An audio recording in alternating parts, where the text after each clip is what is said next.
எல்லோருக்கும் வணக்கம். நம்ம நேற்று நிஃப்டி எப்படி நடந்திருக்கு அப்படின்னு சொல்லி பார்க்க போகிறோம். ஸோ நிஃப்டி ஆப்ஷன் இப்போ 17 செப்டம்பருக்கு என்ன மாதிரி நடந்திருக்குன்னு சொல்லி பார்க்கலாம். இப்போ நான் என்னுடைய ஓபிஎம் கால்குலேட்டர் பேஸ் பண்ணி வர நம்பர்ஸை தான் நான் யூஸ் பண்ணுறேன். ஸோ இதில் செபி ரிஜிஸ்டர், நான் செபி ரிஜிஸ்டர் அட்வைசர் கிடையாது. நிஃப்டி ஆப்ஷன் பேப்பர் ட்ரேடிங் மட்டும் தான் பண்ணுறேன். ரியல் ட்ரேடிங் எந்த அட்வைஸோ ரெக்கமெண்டேஷனும் இதில் கிடையாது. இது ஒரு முக்கியமான டிஸ்க்ளைமர்.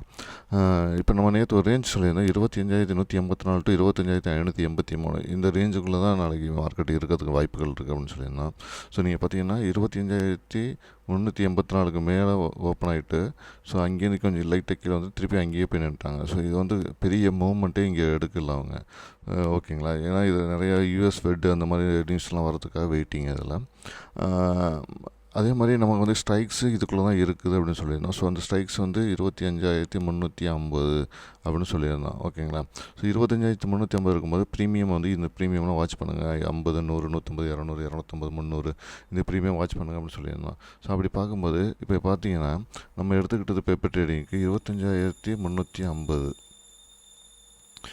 ஸோ அப்படி எடுத்துக்கிட்ட போது இப்போ காலில் பார்த்தீங்கன்னா 50, 100, 150 எல்லாம் கொடுத்துருந்தோம். சில இதில் 250 மட்டும் டச் ஆகிருக்குது. புட்டில் பார்த்தீங்கன்னா 150 டச் ஆகிருக்குது. ஆனால் இதோடைய லாஸ் அப்படின்னு நீங்கள் பார்த்தீங்கன்னா இந்த இடத்துல, ஏன்னா எந்த மூவ்மெண்ட்டும் இல்லை, பெருசாக மூவ்மெண்ட்டே இல்லாததுனால, ஸோ இங்கே என்ன நடந்திருக்குன்னா காலும் மூவ் ஆகலை, புட்டும் மூவ் ஆகலை. அந்த மூவ்மெண்ட்டே இல்லாதனால லாஸ்ன்னு பார்த்தீங்கன்னா ஒரு 50 ரூபாய்க்கிட்ட லாஸ் ஆகிருக்குது நேற்று. ஸோ இதுதான் 50 ரூபா தான் லாஸ் நேற்று. ஸோ இந்த வீடியோ உங்களுக்கு பிடிச்சிருந்தால் லைக் பண்ணுங்கள், கமெண்ட் பண்ணுங்கள், ஷேர் பண்ணுங்கள், மறந்துடாமல் சப்ஸ்கிரைப் பண்ணுங்கள். நன்றி, வணக்கம்.